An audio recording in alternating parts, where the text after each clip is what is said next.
श्रीमन नारायण गुरुदेव जी आपके चरणों में कोटि कोटि प्रणाम। जी जी। गुरुदेव मेरे 3 क्वेश्चन हैं। मैं ये पूछना चाहती हूँ, अगर कोई लड़की अपने आप से अपना चरित्र खराब करे तो उसको पाप तो वो लगेगा, अगर माता पिता ही उसका चरित्र खराब कर दे तो? माँ बाप अपनी बेटी का चरित्र खराब करें जी। तो माँ बाप कैसे खराब कर सकते हैं? हमारे साथ में ऐसा हुआ गुरु। कैसे? क्योंकि पहले जब हमारा विवाह हुआ तो उस समय मैं 10-11 साल की थी। जब आपका ब्याह हुआ? हाँ, तो पर वो विवाह नहीं था, हमें बेचा गया था।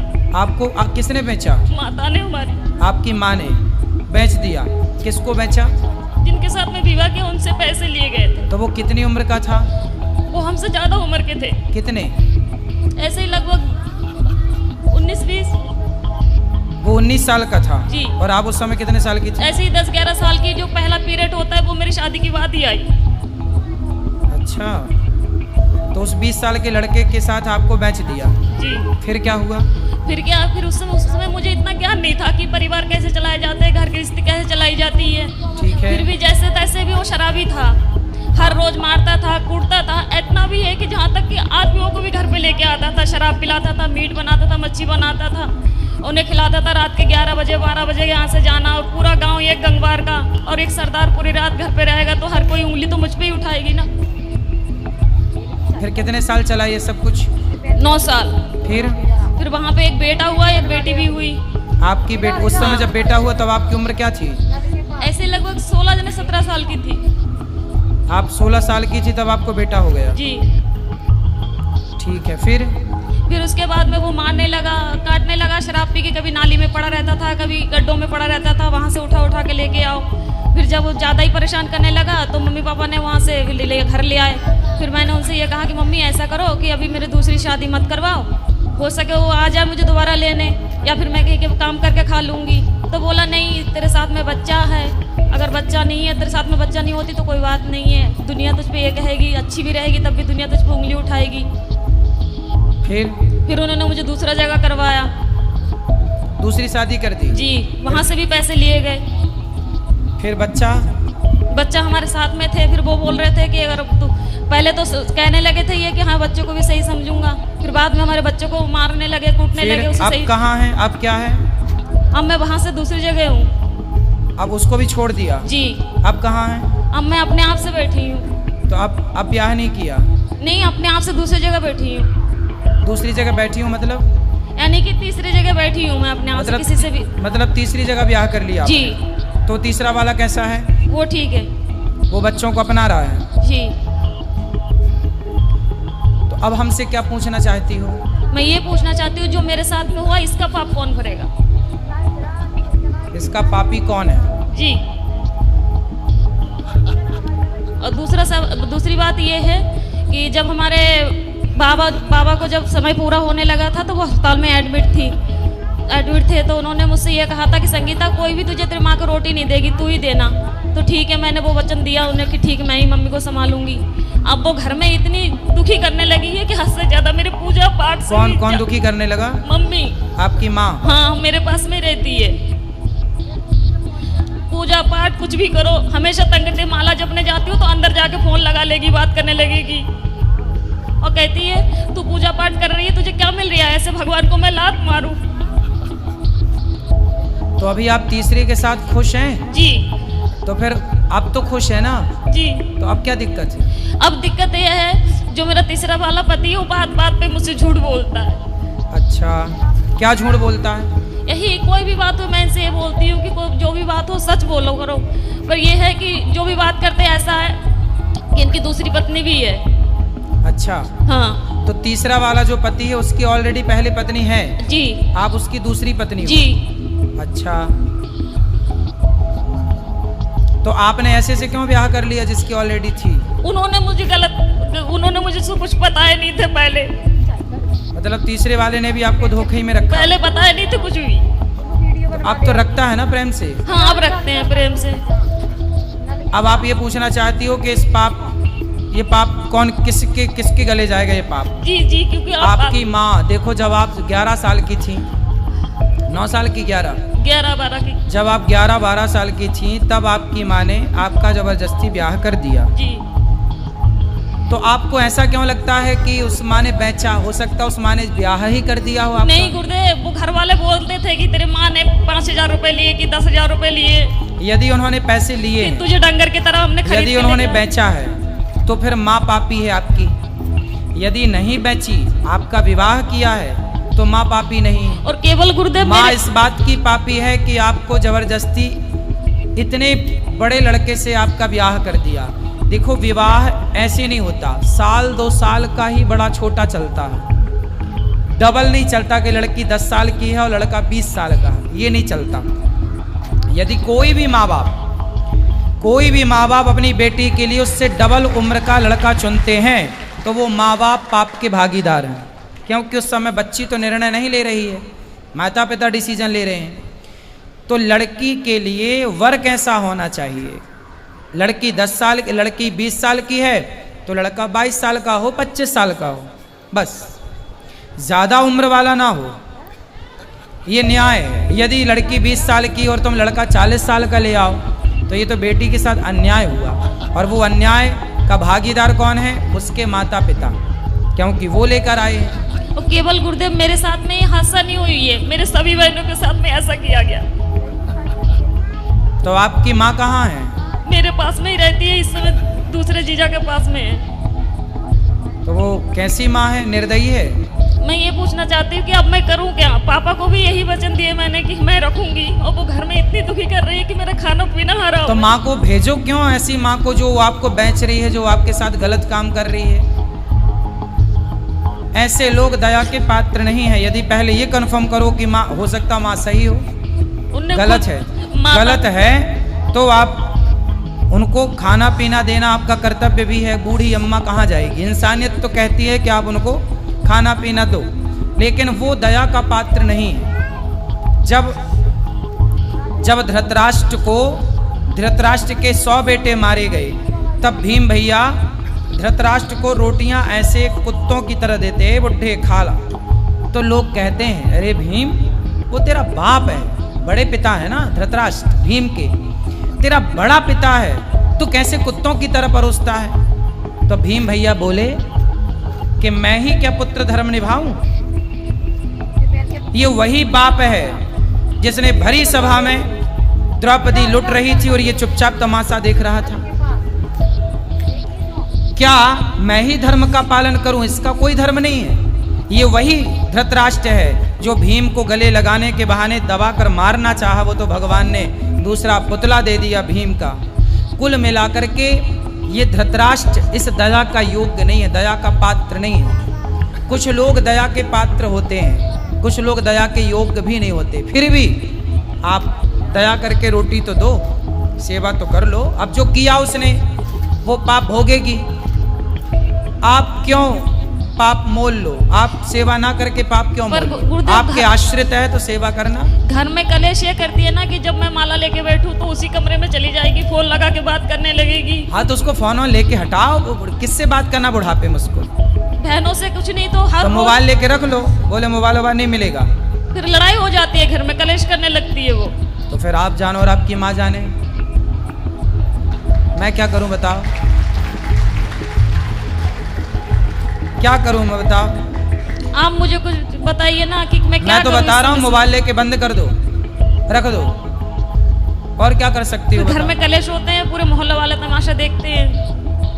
तो फिर क्या करें हम? बताओ, हमें बताओ हम क्या करें? क्या उत्तर दें आपके प्रश्न का? हम बताओ क्या करें? हम ये तो नहीं कह सकते कि आप निकाल बाहर करो। मेरा इच्छा तो यही है गुरुदेव, जब भले ही आप हमें गलत समझे। हाँ तो ठीक है, आपका मन है तो आप देख लो, जो आपका मन है वो करो, जो आपका मन है वो आप कर सकते हैं, स्वतंत्र हैं आप। यदि वो अपराधी हैं तो बिल्कुल आपको साथ में नहीं रखना चाहिए। और दूसरी क्वेश्चन ये है गुरुदेव, अगर किसी जगह में मेरी इज्जत नहीं होती हो, कोई इंसान मैं वहाँ पे जा रही मुझे पानी को नहीं पूछता हो, क्या मुझे वहाँ पे जाना चाहिए? ना, वहाँ कदापि नहीं जाना चाहिए। आवत ही हर से नहीं नैनन नहीं सने, तुलसी तहाँ न जाइए कंचन बरसे मेघ। वहाँ कभी नहीं जाना चाहिए जहाँ आपके जाने से सामने वाले को प्रसन्नता ना हो। हाँ, तो वो जैसे मेरी सौतन है, जो हमारी सौतन है वो मेरे पास में आती है। हम बाहर रहते हैं यानी कि कमरे किराए पे लेके, तो वो जब आती है तो हम उसे चाय से लेके नाश्ता से लेके ऐसी कोई कमी नहीं छोड़ती हूँ कि उसे बुरा लगे। मम्मी चाहे सास हुए चाहे बच्चे हुए चाहे कोई भी हुए, पर वो लोग नहीं चाहते कि मैं उस घर में जाऊँ। और हमारे पति यही चाहते हैं कि मेरे साथ में तू चल, मैं क्या करूँ, दुविधा में फंसी हुई हूँ। पति हमारे यही चाहते हैं कि तुम जाया करो हमारे साथ। भाई जो आपकी सौतन है, पहले तो उसका ही अधिकार है ना आपके पति में। जी जी। आप तो बाद में आई हो जी।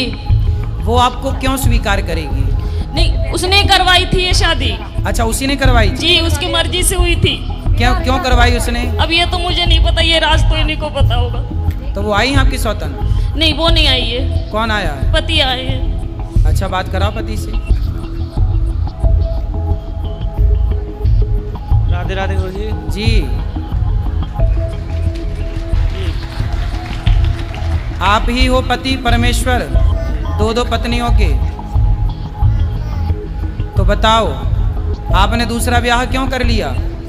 जी। माइक पास में लो।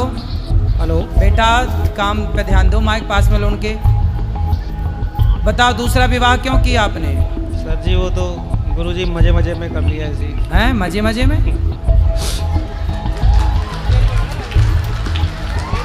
तो आपकी पत्नी ने आपको बोला था, पहली पत्नी ने, जी कि ब्याह कर लो? बोला नहीं था, लेकिन हम एक दूसरे से प्यार करते थे, प्यार में हो गया सब। आप किससे प्यार करते? इनसे? तो जब आपकी पत्नी थी तो ऑलरेडी आपको अपनी पत्नी से प्यार नहीं हुआ? पत्नी से भी प्यार था, लेकिन इनसे प्यार हो गया तो फिर। तो पत्नी से प्यार था, पर प्यार आपकी ज़्यादा उमड़ रहा था, तो फिर और किसी से भी प्यार हो गया? कितनी उम्र, मतलब कितने साल पहले शादी की थी इनसे आपने? लगभग 10 साल पहले। 10 साल पहले। कितने बच्चे हैं आपके? मेरे 6 बच्चे। 6 बच्चे हैं। तो अभी भी कुछ और प्यार व्यार करने का मूड है? नहीं जी। तीसरा चौथा पांचवा? नहीं गुरुजी, अब कुछ नहीं हैं? अब कुछ नहीं, बस। तो हो गया सब खाली प्यार? क्या अभी और हिचकोले मार रहा है? नहीं जी, अब कुछ नहीं। तो अब बताओ, इनकी जिंदगी बर्बाद ना करो, इनका ध्यान रखो अब। नहीं गुरुजी, इनका तो बराबर ध्यान रख रहे हो। और आपकी पहली पत्नी ये तो कह रही है कि आपकी पहली पत्नी ने करवाई है आपकी इनसे शादी? हाँ जी। वो उस टाइम ऐसा कुछ, मतलब दौर ही ऐसा हो गया था कि उनको बोलना पड़ा कि हाँ। तो आपकी पत्नी खुश है इनके शादी होने से? आपसे इनकी शादी होने से आपकी पहली पत्नी खुश है? उस टाइम खुश थी, लेकिन अब खुश नहीं है। अब बेचारी महिला करे क्या, उसे भी तो जिंदगी गुजारनी है, तो ना खुश तो भी खुश रहना पड़ेगा। चलो बेटा, पर ये सही है जो आपने किया? ये सही तो नहीं है, लेकिन उस टाइम तो अंजाम मतलब इतना हो वो नहीं था, लेकिन अब जाके पता चलता है कि हाँ सही नहीं है, लेकिन फिर भी हम निभाएंगे जहाँ जब तक जीवन है। अब निभाओ अच्छे से। लेकिन आपने भी बेटा गलत किया, किसी की बसी बसाई गृहस्थी में आपने एंट्री मारी। माइक दो इनको, पत्नी को माइक दो। मुझे इन्होंने पहले बताया नहीं थे कि मेरा विवाह हो चुका है। क्यों? एक बार फिर बात कर लो। क्यों आपने इनको क्यों नहीं बताया था कि आपका विवाह हो चुका है? गुरुजी ऐसा है, हमारे घर के पास ही में था इनका घर, तो इनको तो खूब पता है कि मेरा विवाह हो चुका है। ये आपके पड़ोस में रहती हैं? पहले पड़ोस में ही रहती थी, लेकिन हम फिलहाल गांव में से बाहर रहते हैं हम। आप गांव के बाहर रहते हैं? जी। तो इन्हें कैसे पता चलेगा कि आपका विवाह हो गया? हाँ जी। भाई आप तो बाहर चले गए ना कमाने। पहले एक ही गांव में रहते थे, तब आपका ब्याह हो चुका था? हाँ जी। तो क्यों, आपको तो पता था? इनसे बात कराओ। ऐसा हुआ गुरुदेव, जब शुरू में इन्होंने वार्तालाप की, ऐसा हुआ था कि मैं अपने बहन के घर से घर जा रही थी। हाँ। तो जिस गांव में मेरी शादी हुई थी, मम्मी ने करवाई थी दोबारा, उसी गांव के ये थे। तो बस पे जा रही थी, तो ऐसा तो जब धक्का मुक्की होते तो ये तो पता ही लग जाता है कि स्त्री को इसने किस तरीके से छुआ हमें। तो 2 बार उसने हाथ लगाया, कोई बात नहीं, हो सके धक्के उक्के में लग गया। फिर तीसरी बार उसने पेट में हाथ चलाया, जब पेट पे हाथ फेरा तो उसी टाइम मैंने हाथ पकड़ लिए उसके, और हाथ पकड़ के खूब जूते और बस पे उतार के बहुत मैंने इन्हें पीटा। किसको? उसी आदमी को। वो कौन था? वो बस का कंडक्टर था। ठीक है। हाँ, तो उसे मैंने खूब पीटा। तो इनके जो भाई है जे है, इन्हें जब ये भी बस चलाते थे उस समय, तो इन्हें जब पता लगा कि ऐसी बात हुई है तो ये अच्छा, ये बस ड्राइवर हैं? जी जी। और आप उसी बस में गई होंगी? ना ना ना, उसके दूसरी बस में थी। तो फिर इनसे कैसे इलू इलू हो गया? सुनो तो, क्योंकि इनके स्टाफ है, जब इन्हें पता चला होगा अड्डे पे जाके ऐसी ऐसी बात हुई है और उनकी घरवाली ने इन्हें पीटा है, तो ये हमारे इनके भाई के साथ में गए ना, तो हमारे मोबाइल वहाँ पे था, तो इनके भाई हमसे पूछने लगे कि भाभी तुम्हारा नंबर क्या है, तो हमें मन में ऐसी कोई बात ही नहीं थी, तो उनने नंबर ले लिया हमारा। कोई बात नहीं, वो नंबर इनने उससे ले लिए, उसके बाद में ये बातचीत करने लगे। जब सारी कुल मिला के अब आपको प्रेम से रहना चाहिए और बचा हुआ जीवन भगवान का नाम भी जपो और काम करते हुए अपना। गुरुदेव, मेरा कहना ये है कि जब मैं उससे नफरत नहीं कर रही हूँ, उन बच्चों से नफरत नहीं कर रही हूँ, पर कहने की बात ये है, इन्हें झूठ तो नहीं बोलना चाहिए ना हमसे कि हम घर पे जा रहे हैं, अब तो बोल के कर ही ली शादी जी। अब कौन सा झूठ और बचा है?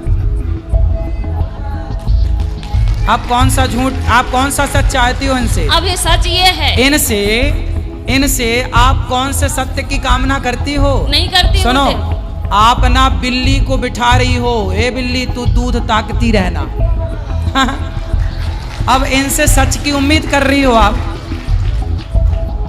ये ऐसे लोग समाज में कितना सत्यवादी होंगे, कितना सच बोलेंगे जी। गलती आपकी है, आप क्यों सच की उम्मीद कर रही हो? ये व्यक्ति क्यों सच बोलेंगे? जी जी। फिर मेरे कहने का मतलब उम्मीद क्यों है? मेरे कहने का मतलब ये है कि जब इनके मन में, इनने ये 2-3 बार कह चुके हैं कि मेरे तो पहले गलती हो गई, उस गलती को सुधारूंगा नहीं, गलती हो गई, वो तो कहते उसमें चाव में कर लिया इनने, ठीक है। तो मेरे कहने का मतलब ये है, जब ये अब अपने पत्नी को, पहले अपने पत्नी को अपने दिल से निकाल दिया, फिर मुझे बिठाला, अब मुझे अपने दिल से निकाल के अपनी पत्नी के पास में जाना था, मैं कहाँ जाऊँ, मैं क्या करूँ? भाई इनके ऊपर तो इनकी पहले पत्नी का ही अधिकार है जी, ठीक है जी जी। तो इनकी गृहस्थी तो मस्त चलने दो जी। तुम अब जब इन्होंने स्वीकार किया तो रहो, अब तुम इनकी गृहस्थी में दखलंदाजी ना करो, रहो साथ में जी। जितना प्यार इनका मिले, जितना मिले उतने ही में खुश रहो। इन पर इनकी पत्नी का, पहली पत्नी का पूरा अधिकार है जी। गलती इनकी पत्नी की तो कोई गलती नहीं है, वो तो बेचारी हर जगह निर्दोष है जी जी। उसकी तो उसने कोई अपराध नहीं किया जी। अपराध आपने किया है और इन व्यक्ति ने किया है जी। जो अपनी पत्नी के होते हुए किसी और स्त्री से मन लगाया जी।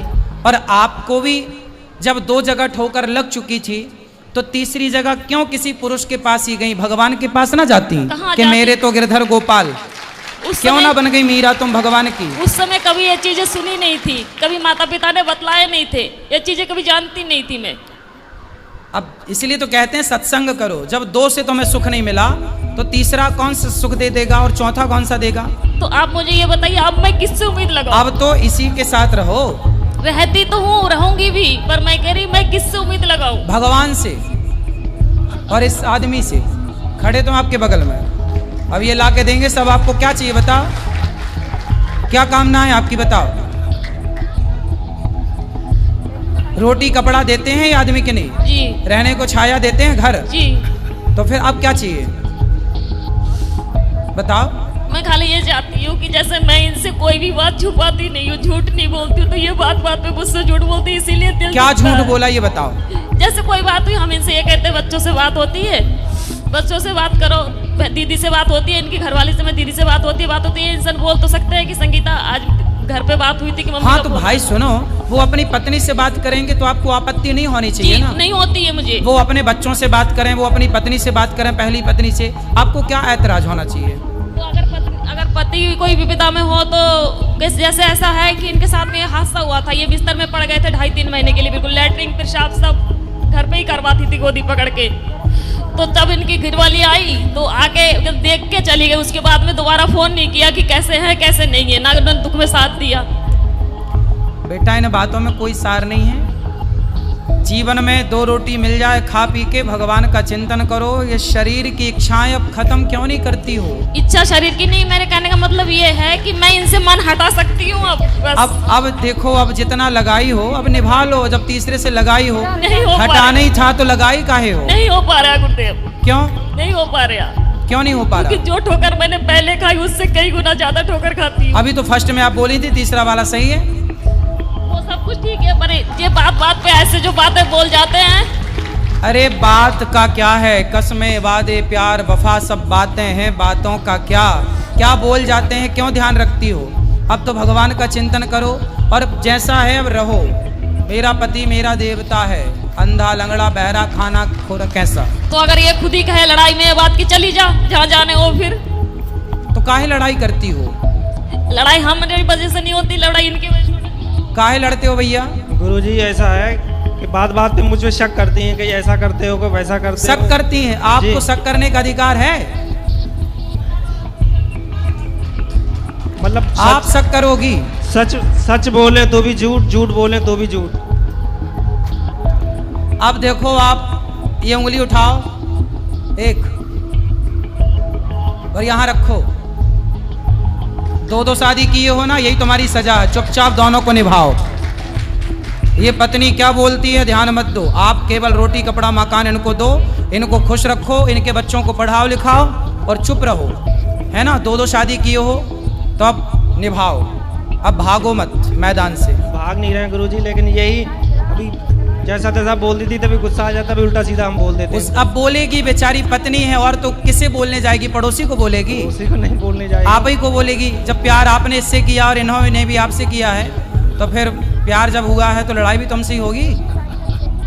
ठीक है, अब तो जैसे तैसे निभाओ, ठीक है। अब ये चुप रहेंगे और आप खूब बोला करो इनको। जी नहीं, हाँ, मैं इसलिए नहीं बोलती हूँ। घर पे लड़ाई केवल इसी कारण होते कि ये झूठ बोलते हैं, इसी कोई कारण बात झूठ होते नहीं। हैं। अब नहीं बोलेंगे ये झूठ। अब बेटा सच बोल लिया करो, है ना, सच और बोला दूसरी करो। बात गुरुदेव, जब ये मुझे लेके गए, अब मुझे ये चीज समझ में आ रही है कि केवल अपने मतलब के लिए लेके गए।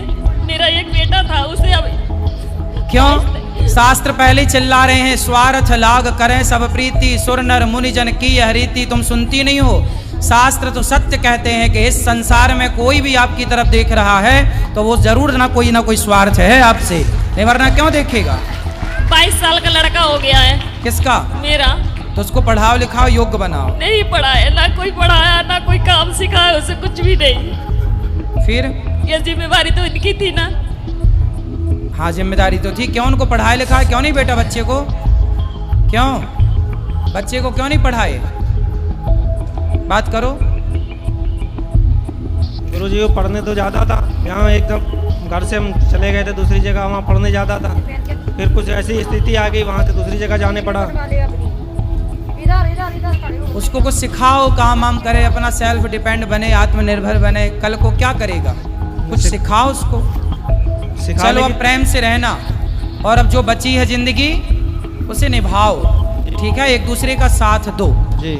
हाँ। स्वागत है आपका आज की मंगलमय प्रश्नोत्तरी में। जो YouTube पर जुड़ रहे हैं, आप सभी चैनल को सब्सक्राइब करके शेयर कर लें। सवाल किसका है, हाथ उठाएं। जिनका प्रश्न है आप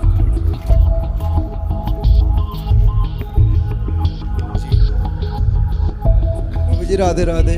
हाँ जी, आपके चरणों में दास का कोटि कोटि वंदन खुश प्रणाम। रहिए, खुश रहिए। प्रभु जी मेरी 2 जिज्ञासाएं जिसे आप शांत करने की कृपा करें। जी, पहला मेरा सवाल है कि जब भगवान ही सब कुछ करने कराने वाले हैं तो फिर इंसान दोषी क्यों है? तो आप क्या चाहते हैं कि भगवान ही दोषी रहें? नहीं, जैसे कि कहा जाता है कि मतलब चोर चोरी करे और दोष भगवान को दे? नहीं, जैसे क्या चाहते हैं आप? मैं ये चाहता हूँ उनकी मर्जी के बिना पत्ता नहीं हिलता। ठीक तो है। हम कोई भी कर्म करते हैं तो जब बुरा करते हैं तो हमारे मत्थे मर दिया जाता है कि हमने अपनी बुद्धि से करा, और जब अच्छा करते हैं तो ये कहते हैं कि भगवान की कृपा से। ना ना, अच्छा भी आपका है। नहीं, तो यही तो ये क्या अच्छा भी आपका है और बुरा भी आपका है। अब ईश्वर क्या करते हैं ये बताओ कि जो जज होता है, यदि वह किसी को फांसी की सजा देता है तो क्या जज की उस व्यक्ति से पर्सनल दुश्मनी है? तो जज ने उसे फांसी काहे दे दी? उसके कर्मों के आधार पर। हाँ, जैसे उसके कर्मों के आधार पर जज ने फांसी दी, उसी प्रकार ईश्वर तो केवल जज बन के आपके कर्मों का हिसाब किताब करते हैं। प्रभु जी आपकी बात बिल्कुल ठीक है। ईश्वर का वही काम है जो एक जज का काम है। सांसारिक जज शायद पैसों में बिक भी जाए, पर परमात्मा एक निष्पक्ष जज है जो कभी किसी के बिकाऊ नहीं है, कोई खरीद नहीं सकता, किसी को कौड़ी कम नहीं देता, किसी को दमड़ी ज्यादा, समझदार तो चुप रह जाता, मूर्ख शोर मचाता, मेरे मालिक की दुकान में सब लोगों का खाता। तो प्रभु जी प्रेरणा तो भगवान ही देते हैं हमें कुछ भी करने की, तो हम कैसे कर सकते हैं? क्या आपको हम कहें कि आग में कूद जाओ, कूद जाओगे? नहीं कूदेंगे। क्यों? जब इंसान कुछ बुरा करने को होता है पहले जो हम पूछ रहे हैं उत्तर दो। नहीं हम कूदेंगे। आपसे कहें आग में कूद जाओ, कूदोगे? नहीं कूदेंगे। क्यों नहीं कूदोगे? क्योंकि आप जानते हैं कि आग में जलेंगे। तो आप ये भी तो सोचो कि हमारे द्वारा भगवान ही तो कह रहे हैं कि आग में कूद जाओ, तो काहे नहीं कूद रहे? मतलब आग में आप इसलिए नहीं कूद रहे हो क्योंकि आपको समझ है कि आपके लिए क्या सही है और क्या गलत है। उसी तरह भगवान ने आपको पागल बनाया होता तो अलग विषय था, पर आपको समझने की बुद्धि दी है ना। आपको पता है कि चोरी करना गलत है, बलात्कार करना गलत है, मार काट करना गलत है। जब आपको पता है कि ये गलत है तो फिर आपने क्यों किए, और किए तो फिर भोगेगा कौन? हमें भोगे। ईश्वर ने तो कहा नहीं कि तुम किसी के साथ बलात्कार करो, ईश्वर ने तो कहा नहीं कि तुम किसी के घर में चोरी करो। भाई आपको पता था ना कि सही क्या है गलत क्या है। आपको पता है कि ये आग है, इसमें कूदेंगे तो जल जाएंगे, ये कुआं है, इसमें कूदेंगे तो मर जाएंगे। आपको जब पता है सही गलत का तो फिर दोष आपका हुआ ना, ईश्वर का कैसे हुआ? लेकिन प्रभु जी फिर भी परिस्थितियां ऐसी बन जाती हैं। आज भी केस देखने को आते हैं कि महिलाएं जल रही हैं जिंदा, या कोई आत्महत्या कर रहा है डिप्रेशन में जाके, या कोई परीक्षा में फेल हो गया। हाँ। तो परिस्थितियां वैसी बन जाती हैं कि इंसान करने पे मजबूर हो जाता है। क्यों ऐसी बनाते हो? परिस्थितियां बनाने वाला कौन है? आप लोग ही तो बनाते हैं। आप लोगों को कंपटीशन क्यों करना है? जो इसलिए तो ईश्वर ने कहा है, ईश्वर का विधान कि गौधन गजधन बाजधन और रतन धन खान, जब आवे संतोष धन सब धन धूरी समान। जितना पढ़ लिया, जितना कमा लिया, जितना पा लिया, उतने में संतोष रखे व्यक्ति तो कभी डिप्रेशन की बीमारी ही ना हो। असंतुष्ट है इसलिए तनाव है, चिंताएं हैं, डिप्रेशन है। यदि व्यक्ति संतुष्ट है तो बताओ सुखी है कि नहीं? अब देखो ये साधु बैठे हमारे ध्रुवदास जी महाराज, ये पेड़ के नीचे भी सो जाते हैं, ये महलों में भी रह लेते हैं और घास की झोपड़ी में, इन्हें कुछ चाहिए ही नहीं, इसलिए ये सुखी हैं। पर आपको सब कुछ चाहिए पर है कुछ नहीं तो आप दुखी हैं। आपके पास भी कुछ नहीं है, साधु के पास भी कुछ नहीं है। हर कितना है कि आपके पास कुछ नहीं है पर पाने की इच्छाएं हैं, पर साधु के पास कुछ नहीं है पर कुछ पाने की उसके अंदर इच्छा ही नहीं है, इसलिए वो सुखी हैं, आप दुखी हैं। तो प्रभु जी फिर इस चौपाई का क्या मतलब हुआ है? मैंने एक चौपाई पढ़ी थी कि जाको प्रभु दारुण दुख देई बाकी मति पहले हर लेई। भगवान को जैसे दुख देना होता है उसकी बुद्धि पहले भ्रष्ट कर देते हैं। ठीक तो फिर इंसान के हाथ में खा रहा कुछ। विनाश काले विपरीत बुद्धि, जब नाश मनुज पर छाता है पहले विवेक मर जाता है। सुनो, जब व्यक्ति भगवान के बताए रास्ते से भटक जाता है, जैसे दुर्योधन ने साड़ी खींची द्रौपदी की, खिंचवाई दुशासन से, चलो दुर्योधन ने गलती की, दुशासन ने भी गलती की, पर भगवान ने एक मौका दिया। भगवान शांति दूत बनकर गए थे कि पांडव को 5 गांव दे दो, यदि मान लोगे तो आपका विनाश नहीं होगा। पर दुर्योधन ने गलती की, पांडवों का धन भी हड़प लिया, द्रौपदी के कपड़े भी उतार दिए और शांति दूत बनकर गए तो भगवान के प्रस्ताव को ठुकरा दिया। तब भगवान को लगा कि अब इसे दंड देना पड़ेगा। जो व्यक्ति भगवान का कहा भी ना सुने, जो माँ बाप का कहा ना सुने, जो बड़ों का कहा ना सुने, तब भगवान उसकी मति इसलिए घुमाते हैं कि अब इसके विनाश का टाइम है, क्योंकि इसे दंड देना है, क्योंकि इसके पाप बढ़ गए, इसलिए भगवान वहां करते हैं। परंतु आपको मौका देते हैं, ऐसा नहीं कि दुर्योधन को मौका नहीं दिया, रावण को भी मौका दिया। हनुमान जी समझाने गए, अंगद जी समझाने गए कि भाई शरण में चल, बच जाएगा। पर जब सारे मौकों को आप ठुकराओगे तब तो फिर समय विपरीत आके खड़ा होगा। इसलिए नाश हुआ, पर नाश करने के पहले परमात्मा कई मौके देते हैं, अवसर देते हैं। इसलिए उसको आप समझना है आपको। डायरेक्ट नाश नहीं होता कभी किसी का। ठीक है प्रभु, मेरा दूसरा प्रश्न ये है, आपने जो पूछा कि ईश्वर की मर्जी के बिना पत्ता नहीं हिलता, देखो कुछ जगह बात सही है, ईश्वर की मर्जी के बिना पत्ता नहीं हिलता, ये बात सबके लिए नहीं है। अब सुनो, भगवान कण कण में रहते हैं, तो कण कण में भगवान रहते हैं, रहते तो हैं, पर सबको दिखते थोड़ी है कण कण, देखने वाला कोई करोड़ों में एक होगा।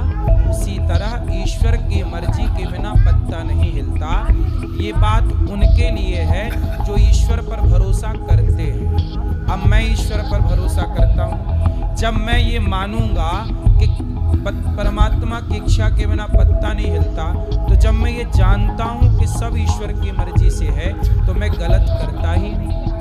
अब आप गलत करें और फिर कहें कि ईश्वर की मर्जी के बिना नहीं होता, तो सुनो, सारे ज्ञान सबके लिए नहीं है। इसलिए कहते ना, सत्संग सुनने का, कथा सुनने का अधिकारी कौन? सब अधिकारी नहीं होते, समझो।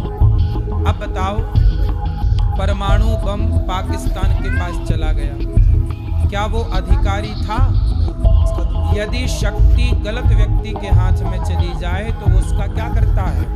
दुरुपयोग करता है। इसीलिए कहते हैं कि कुछ ज्ञान ऐसे हैं जिस ज्ञान को पाने के अधिकारी सब लोग नहीं है। तो जो ये वाला ज्ञान है कि ईश्वर की मर्जी के बिना पत्ता नहीं हिलता, इस ज्ञान के भी अधिकारी सब थे नहीं, पर ये ज्ञान सब तक पहुंच गया।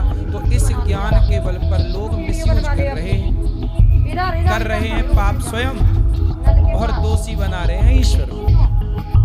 ठीक है प्रभु, मेरा दूसरा प्रश्न ये है कि भगवत गीता में भगवान श्री कृष्ण अपनी विभूतियाँ बताते हैं कि पक्षियों में गरुड़ में हूँ, जलाशयों में समुद्र में हूँ, ऐसे ही बताते हैं कि इंद्रियों में मन में हूँ। और हम बात बात पे सुनते हैं आचार्यों से कि मन को वश में करो। तो जब भगवान श्री कृष्ण इंद्रियों में मन खुद अपने आप को बता रहे हैं, तो हम मन को कैसे वश में कर सकते हैं फिर? और किसी ने करा हो तो उदाहरण दे के बताइए। जिस गीता की आप बात कर रहे हैं, उसी गीता में भगवान से अर्जुन ने पूछा कि चंचलम ही मनः कृष्ण। अर्जुन ने कहा कि प्रभु मेरा मन बड़ा चंचल है, मैं क्या करूं? ये अर्जुन ने सवाल किया गीता में कृष्ण भगवान से। तब भगवान ने कहा कि अभ्यासेन तु कौन्तेय वैराग्येण च गृह्यते। हे अर्जुन, जैसे मंदारी बंदर को अभ्यास के बल पर, प्रैक्टिस करा करा के बंदर को वश में कर लेता है। मंदारी के इशारों पर बंदर नाचता है कि नहीं? यदि बंदर को वश में किया जा सकता है, तो अभ्यास के कारण मन को भी वश में किया जा सकता है। अब रही बात कि मन को वश में क्यों करना है, भाई मन को वश में नहीं करोगे तो पराई स्त्री में मन चला जाएगा, दूसरे के धन में मन चला जाएगा। इसलिए मन को कंट्रोल करना ही पड़ता है, क्योंकि पूरा खेल मन का है। मन के हारे हार है, मन के जीते जीत, मन ही मिलावत राम से, मन ही करत फजीत। तो मन का खेल है पूरा, इसलिए कंट्रोल। किसी ने करा है, एक आध नाम बता सकते हैं आप, किसी ने मन को वश में किया हो? सुखदेव जी ने मन को वश में किया, बड़े बड़े साधु संतों ने। अब देखो ये संत जन बैठे तो हैं, मन कंट्रोल में है। बहुत सारे साधु हैं जिनका मन नहीं भटक रहा है। अब बताओ, मन को वश में करना कठिन तो है, पर कर सकते हैं, कोई बहुत बड़ी बात नहीं है। आप अपनी पत्नी के संग रह करके अपनी पत्नी में खुश हैं, पराई स्त्री में आपका मन नहीं जाता। आप गांव घर में देखिए, बहुत सारे लोग हैं जो अपनी पत्नी अपने पति में ही खुश हैं, किसी और नारी को बिल्कुल नहीं देखते गलत नज़र से, वो भी तो मन को वश में किए बैठे हैं। हम जितना कमाते हैं अपनी कमाई में खुश है, आपके करोड़ रुपया पे हम बिल्कुल नज़र नहीं रखते, तो हमारा मन भी तो वश में है। भाई मन आजकल चौराहे में बैठ के बहन बेटियों को ताकना, छेड़ना, गलत गलत बोलना, ये लोग चंचल वाले, इनका मन भटक रहा है। पर बहुत लोग हैं, साधु भी क्यों, गृहस्थ लोग भी बहुत सारे हैं जिनका मन कंट्रोल है। और कंट्रोल का मतलब ये है कि औरों की अपेक्षा उनका अधिक कंट्रोल है। यदि और अभ्यास करें तो पूरा कंट्रोलिंग हो जाएगा। Nothing is impossible, everything is possible. असंभव कुछ भी नहीं, करने से सब होता है। रसरी यावत जात है, सिल पर पड़त निशान, करत करत अभ्यास के जड़मति होत सुजान। करने से मन भी वश में हो सकता है। बहुतों का है, बहुतों का है। ठीक है प्रभु, राधे राधे।